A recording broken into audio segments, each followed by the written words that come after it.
sabi mo, antiquated data Yes, antiquated data of Senator Soto. To recall, Kamentong, if you will remember, I was the first one who filed a case at the Supreme Court to stop NTC from issuing a provisional authority to ABS-CBN after the franchise has expired. Yes. And then prior to the date of the expiration, the NTC has already made pronouncements that it will not renew. And then the Congress, the House of Representatives voted not to grant the franchise. That's why I withdraw my petition in the Supreme Court kasi moot and academic na. This is what happened, Orlin, in the 17th Congress, hindi itong Congress na to. Yes. Nag-file. Anong Congress na natin yan? 18th. 18 na, okay. Nung 17th Congress, nag-file na sila ng renewal, application for renewal. And during that time, nag-conduct na rin ng hearing. No, bakit ko alam? Some of the congressmen there in the committee are my friends. So, when the committee conducted the hearing, ABS-CBN was asked, paano napunta sa inyo yung equipments ng ano ba to? Pilipinas TV? Yung government channel? PTV4. Sabi nila na, kinu-question sila, ano ang, sabi nila, inaward daw sa kanila ng PCGG. So, tinatanong sila, sige, you show us the document that PCGG really turned over these equipments to you. And what is the basis of your taking over the facilities of PTV4? You show us. And also, show us the title of the land. And after that first hearing, hindi na bumalik yung ABS-CBN. They forgot everything about it. So, yung committee, ayaw nyo mag-appear, ayaw nyo mag-submit, that's your own lookout. That's your risk. Yeah. And then, Noynoy himself, Noynoy Aquino himself, had a trouble with Gabi. And then, Gabi must have guessed that it will not pass during that time because Noynoy was mad at him. Hindi na lang nila pinurso yung application. And then, during this time, nung itong 18th Congress na, doon na lang uli sila nag-file. Okay. Well, there are many other issues, But it's not na hindi na-hear. Hindi na-hear. Hindi Nag-hearing sila noon. Hindi na ituloy kasi nga meron silang kailangang pag-usapan na hindi talaga nila itipinush na maisamin. pag-usapan. No, because they cannot comply with the requirements being asked from them by the 17th Congress. One of the possible reasons kung hindi sila makakapag-comply, dahil nga nung panahon ni Cory, maraming binigay sa kanila na walang proseso. Parang political and it turned out that hindi rin naman pala talaga official na binigay sa ni Cory. They just walked in and then sabi nila, we will operate this. Ganyan naman nung panahon na yun kasi parang yung Malacanang nilusob ng tao. It was parang yung nangyari sa Washington din itong January 6. Pumasok ang mga taong bayan. Pumasok na lang sila ron and then kasi since there was a coup d'etat, there was a change of administration, so hindi na rin siguro nakakibo yung mga operators na management noon ng ABS-CBN. Okay, I'll do a quick review of the other allegations and issues. But of course, hindi naman po pwede talaga manggaling ang prangkisa sa Senado. It should be It starts from Congress. It should emanate from Congress. Kaya itong si Vilma Santos nag-sponsor. Nag-sponsor siya. And ang reaksyon ng iba tulad ni Jason sa how much? Kasi nagtataka ang mga tao, ano bang motibasyon nitong mga gustong buhayin ng ABS-CBN? I'll just run through it quickly. Because may mga problema sa taxes pa. Ang daming problema sa taxes. And si Presidente And penalties. Duterte, nagsalita si Presidente Duterte, franchises must pay taxes first. Tinutukoy niya ABS-CBN pero hindi niya binanggit. And then let's move on.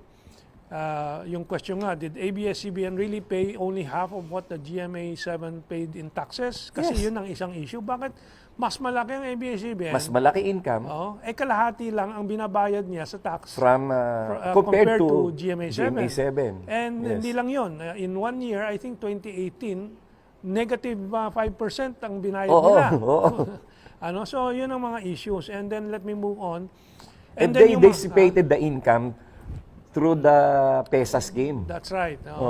Yung export processing. Economic Export zone. kunwari. Economic zone. Yung mga tricks na ganyan. And salamat kay Thinking Pinoy na sinummarize niya yung mga utang pa ng mga Lopezes in Yes, general. ayan, Maynilad, 700 million, Bayantel, 600 million, Sky Cable, 200 million, Benpres, 150 million, round up ko yung mga figures. No? That's So, 1.6 billion. Sinasabi ng DBP, nabayaran daw yan. Actually, tinignan ko mula sa website ng bilyonaryo, ito po, na-write off daw ang DBP, ang mga utang sa DBP. Yung pala, binenta ng DBP yung Lopez bad loans to Lehman Brothers in 2006 at 40 centavos to the peso. Diniscount nila. So, walang sagot kung binayaran ba ng Lopez. Ang ginawa ng DPP, nilipat sa Lehman Brothers. Ang assumption is Lehman Brothers will collect. Yes. We don't know if the Lopez really paid. More so that the Lehman Brothers collapsed, di ba? Nag-collapse ng Lehman Brothers. So, actually, hindi nasagot yung nagbayad ba ang Lopez. And yung sinasabi na... And I think the discounting of the loan is illegal. And we have 5 minutes more. And of course, one issue that came up was suppression of freedom of the press and information. Well, we are talking here now. Kaya nga, nakita ko to at papakita ko sa publiko. Vice Ganda launches own network. In other words, anyone can launch a network. Yes. I just want to make a point, then we'll go back to Lorlin para marinig natin yung kanyang observation. Isa sa mahalaga sa media ay yung maraming may-ari ng media para kalat ang poder ng impormasyon. Ang Estados Unidos, isang dahilan kung bakit nagdi-decline sila. Mula sa 1,000, mga 1930s, 1940s, 1,000 maliliit at medium-sized na mga may-ari ng media. Ngayon, only 5 or 6 control everything. So nag-aawayan sa politika yung mga yan. Fox News is pro-Trump. All the rest is anti-Trump. Nalilito at nako-confuse ang taong bayan, nahahati. So maybe the government should be encouraging more franchisees and tulungan pa yung mga medium and small media people, and form cooperatives, instead of big oligarchs controlling media. And let's go back to learning. Yes, Kamentong, alam mo, marami tayong mga kaibigan from ABS-CBN. Kasi syempre, yung sister company natin, which is GSAT, meron din naman tayong mga channels na nakukuha at ine-ere na ito ay pagmamay-ari or idinidistribute ng ABS-CBN. Pero sinabi mo nga, unang-una, member tayo ng KBP. Ang ating istasyon ay member ng KBP. Actually, alam mo, maraming mga prangkisa na nai-issue. Yun nga lang, sabi mo nga is, siguro bigyan ng pagkakataon kasi alam mo hindi madali na magpatakbo ng isang network. Napakalaking gastusin nito. Kaya hindi rin naman talaga kakayanin ng iba. Kaya talagang malalaking kumpanya ang nakikita natin. Pero alam mo, madaming mga regional stations, maraming maliliit na TV stations na mga nasa probinsya. Na ito, siguro, yun na nga lang ngayon, hindi naman na din kasi limited Nung sinabi mo nga na tungkol dito kay Vice Ganda na she has her own network. Ano bang network ang pinag-uusapan natin ngayon? When you talk about media, it's not just TV or radio anymore. Mas malaki na nga ang clout ng social media, mas malaki na ang online. Yun ang mas nakaka-reach na lahat ngayon dito. So sinasabi natin kanina, Kamentong, sinabi mo dito, binubuhay ni Congressman Vilma Santos. Hindi ako pumapanig sa ABS-CBN. Hindi ko sinasabi na magkano ba ang binigay kay Congresswoman para sumuporta. Pero tayo, tingnan din, alam ko maraming bumabati ko sa ABS-CBN na dapat hindi na sila bigyan ng prangkisa dahil tinitingnan nila sila na ang pinakamagaling, pinakamataas, they have all the power. Pero meron din namang mga natitira pa na nagfa-follow kay ABS-CBN.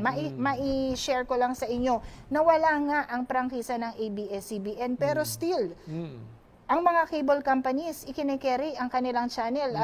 Na ito ay tinatawag na hindi ABS-CBN, pero ano ang pangalan nila? It's Kapamilya Channel. It's the same. Wala lang sila sa free-to-air, pero napapanood sila both online and through cable television. And what's more hindi na nagkakaroon din ng limitation para mahinto ang kanilang pagpapalabas ng programa. Itong isang istasyon na dati ay Zoe, ngayon Pero naging A to C na, Hindi Kamentong. ba yun ay one argument na hindi na kailangan ng ABS-CBN Hindi na kailangan ng prangkisa. Ito pa, tapusin ko lang.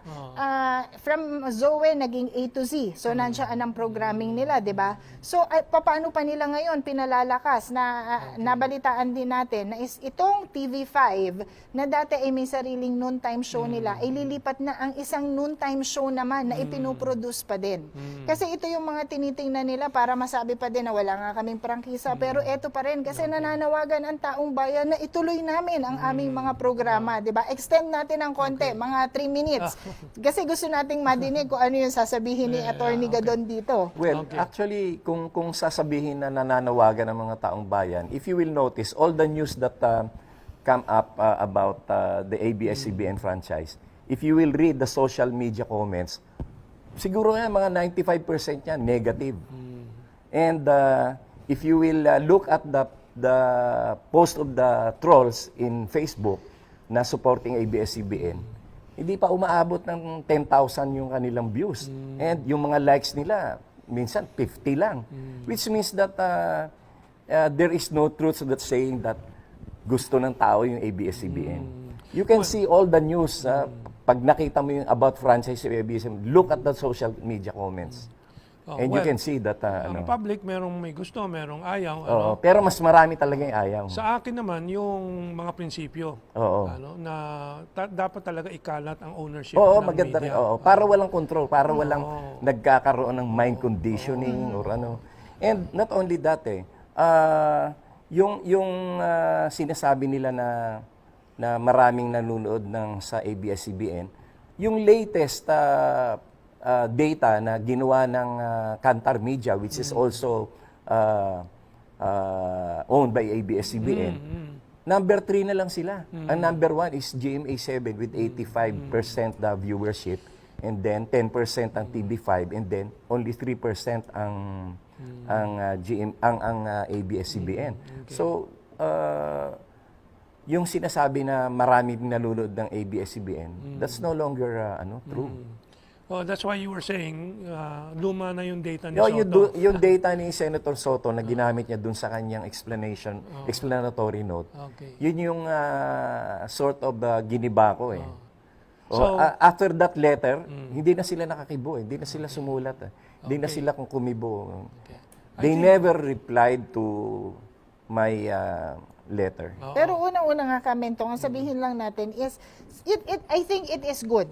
Whether whatever it is, questioning kung magkano tinanggap ni Congressman. Walang issue dyan, di ba? Yun nga, kasi it's a question Yun yung nakita natin kanina, may nagko-question. It's not that. It's good siguro na tama, ipasok ulit dyan yan. Ade, pag-usapan ulit. Sabi mo nga, this is about principles also Ade, ilatag lahat ng mga requirements, ipakita lahat ng kanilang mga... Yung franchise kasi should be given to someone who deserves it. Yan na nga. So, paano mo ibibigay franchise sa isang tax violator, labor laws violator? So, okay lang yan, attorney. I-file natin yan, ilagay, isa lang uli sa Kongreso. Hingin ulit lahat ng dokumento. Tingnan natin kung maipapakita ulit sa kanila. And the title to the property, hindi nila masagot. Wala silang mapakitang title. Yung